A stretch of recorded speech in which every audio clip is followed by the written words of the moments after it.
Like and subscribe and click the bell icon to get new video updates. U.S. Admiral lashes concerning Solomon Islands security pact with China. A top American admiral has criticized a potential security pact between China and Solomon Islands, describing it as a secret arrangement worrying the U.S. and its partners. Australia has warned that a Chinese naval base in the Pacific nation, less than 2,000 kilometres from the Queensland coast, would change the calculus for the Australian Defence Force. Those sentiments have now been backed by the commander of the U.S. Pacific Fleet, Admiral Samuel J Paparo, who said he was undoubtedly concerned about the situation. There is still a path ahead. But any time that a secret security arrangement makes its way into the light of day, it is a concern, he told the ABC in Washington, D.C., during an event with foreign journalists.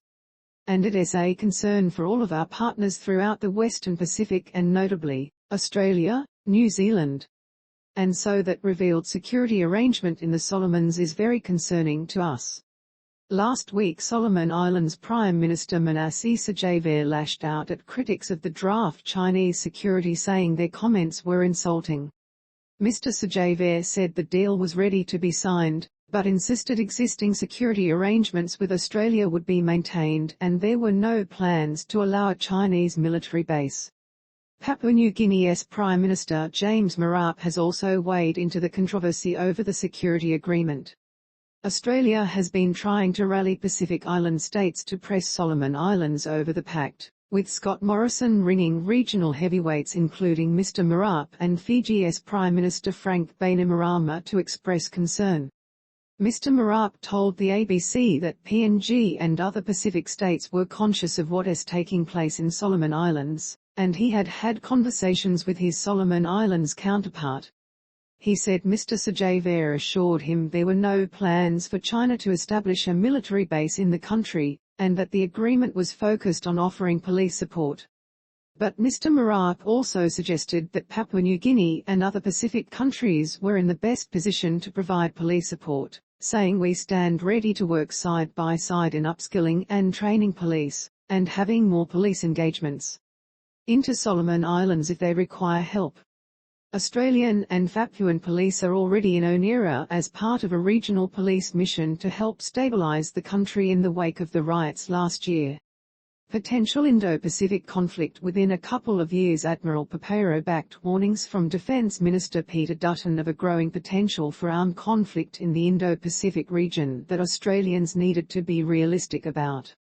I always operate under the notion that there is the potential of conflict within our region within a couple of years because of the incredible unpredictability of events, Admiral Paparo said. And who last year could have predicted where Eastern Europe would be right now? In fact, that is our mission, is to always be ready as militaries. Admiral Paparo described the AUKUS arrangement, under which Australia will obtain nuclear-powered submarines through a deal with the US and the UK, as a tangible sign of rising tensions in the region.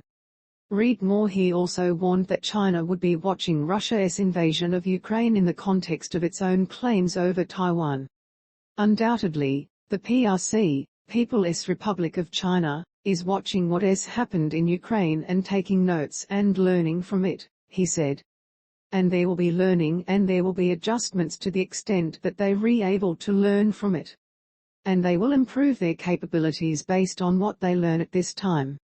In Sydney, Defence Minister Peter Dutton has again emphasised growing military risks in the region, while announcing details of a new multi-billion-dollar missiles package. There was a working assumption that an act of aggression by China toward Taiwan might take place in the 2040s. I think that timeline has now been dramatically compressed, Mr Dutton said.